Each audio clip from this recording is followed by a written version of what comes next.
নমস্কাৰ বন্ধু বান্ধৱীসকল, জয়শ্ৰী ব্লগলৈ তোমালোক সকলোকে স্বাগতম জনাইছোঁ। আজি মই তোমালোকক ঘৰতে কেনেকৈ জলফাই আচাৰ বনাব পাৰি তাকে তোমালোকৰ আগত দেখাবলৈ চেষ্টা কৰিম। চ' দেৰি নকৰি ভিডিঅ'টো ষ্টাৰ্ট কৰোঁ। মই জলফাই গছ এতিয়া পাৰিম জেঠাই আৰু মই।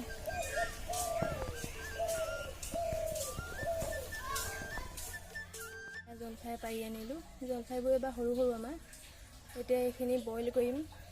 বইল কৰি নিমখ অলপ দি ৰ'দত দিম, অলপ দুদিনমান ৰ'দত দিম। জলফাই আচাৰ বনাবলৈ লাগিব মিঠাতেল অলপ, তাৰপৰা হালধি লাগিব, নিমখ লাগিব আৰু গোটা জিৰা অলপ লাগিব, মেথি গুটি আন্দাজমতে দিব লাগিব। জলফাইখিনিৰ পৰা জলফাই তাকৰ হ'লে বস্তুখিনিও অলপ তাকৰকৈ ল'ব লাগিব।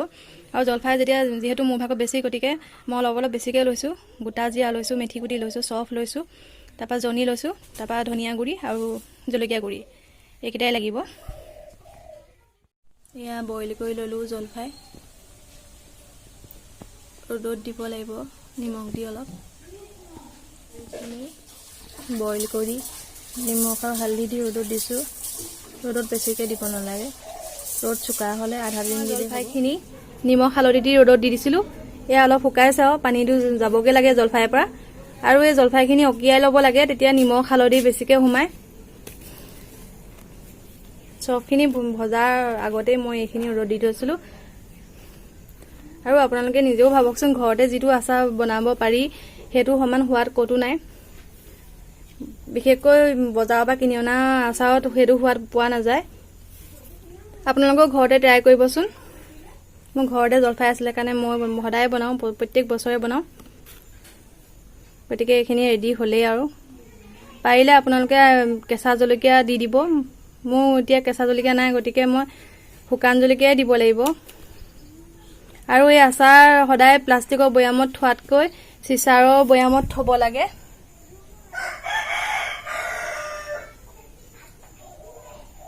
এইখিনি মই বৈয়ামকেইটা ধুই পেলাই এয়া ৰ'দত দি থৈছিলোঁ অলপকৈ, বৰকৈ বেছিকৈ এইবোৰ ৰ'দত দিলেও বেয়া।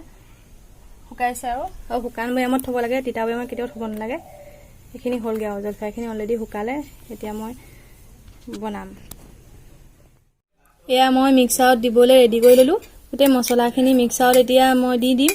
গুড়ি হোৱাৰ পিছত সেইখিনি মই জলফাই আচাৰখিনিৰ লগত মিহলি কৰি দিম, মানে সানি দিম। এতিয়া গুড়িখিনি সানি লৈছোঁ। পকা জলকীয়া থাকিলে আপোনালোকে পকা জলকীয়াও ইয়াৰ লগতে মিক্স কৰি দিব। মই ৰ'দৰ পৰা লৈ আহিলোঁ এতিয়া জলফাইখিনি। এতিয়া ইয়াত জলকীয়া গুড়িখিনি সানি দিম।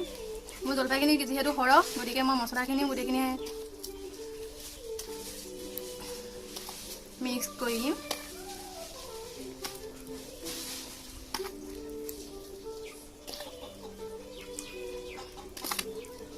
মছলাখিনি অলপমান ভাজি মিক্সাৰত দি দিলোঁ মই। বেছিকৈ ভাজিব নালাগে, অলপ ভাজিলেই হ'ব।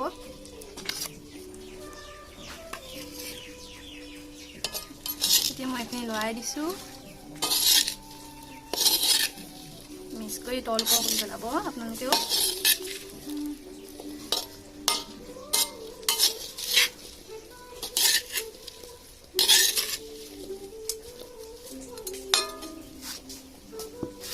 আৰু ইয়াত অলপ কেঁচা মিঠাতেল দি দিব।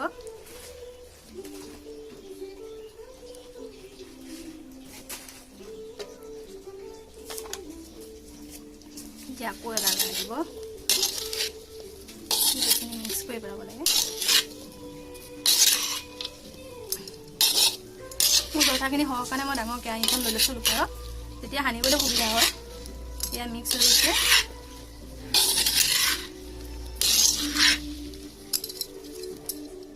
এয়া মোৰ জলফাই আচাৰ ৰেডি হৈ গ'ল। মছলাখিনি সনাৰ পিছত বৈয়ামত ভৰাই দিলোঁ। বৈয়ামত ভৰাই দি পেলাই কেঁচা জলকীয়া ওপৰত কাটি দিলোঁ আৰু মিঠাতেল উপৰকৈ দি দিব লাগিব, আৰু দিব লাগিব মিঠাতেল। এয়া ৰেডি হৈ গ'ল। তাৰপিছত ৰ'দত অলপ দি থাকিব লাগিব। আপোনালোকে যদি মোৰ ভিডিঅ'টো ভাল পালে please like, share and subscribe কৰিবলৈ নাপাহৰিব। এক্সট্ৰাকৈ ভোট জলকীয়া দি বনোৱা দেই, পুৰা জ্বলা হ'ব। কেনেকুৱা লাগিছে বাৰু? মিঠাতেল আৰু দিব লাগিব। বাকীকেইটাত জলকীয়া এই দুটাত নাই দিয়া, সেইটোত অলপ দিছোঁ। এয়া ৰ'দত দি দিছিলোঁ, মিঠাতেল দি দিলোঁ পূৰা। আপোনালোকে কেতিয়াও তিতা চামুচ ব্যৱহাৰ নকৰিব জলফাই উলিয়াওঁতে, আচাৰ উলিয়াওঁতে মানে শুকান চামুচ ব্যৱহাৰ কৰিব। আৰু আজিয়ে বনাইছোঁহে, আজিয়ে খাবলৈ ভাল নহয় ইমান, পিছত যদি অলপ দিন থৈ দিয়াৰ পিছত তেতিয়া টেষ্টি হয়ে। চ' আপোনালোকে কেনেকুৱা পালে ভিডিঅ'টো মোক জনাব। আপোনালোকে মোৰ জলফাই আচাৰ ৰেচিপিটো কেনেকুৱা পালে প্লিজ মোক জনাবলৈ নাপাহৰিব, কমেণ্ট বক্সত কমেণ্ট কৰিব। আৰু আগলৈ এনেকুৱা ভিডিঅ' পাই থাকিবলৈ হ'লে please like, share and subscribe কৰিবলৈ নাপাহৰিব। ধন্যবাদ।